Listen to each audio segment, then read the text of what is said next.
What's the meaning of burka?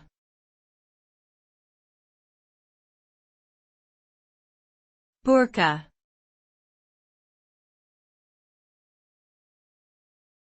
Burka.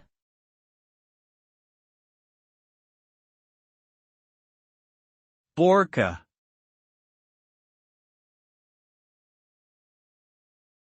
Burka.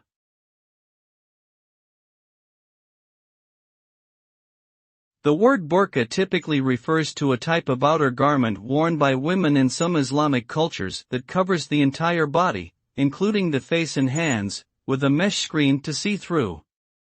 It is often confused with the similar but distinct hijab or niqab, which leave the face exposed to varying degrees.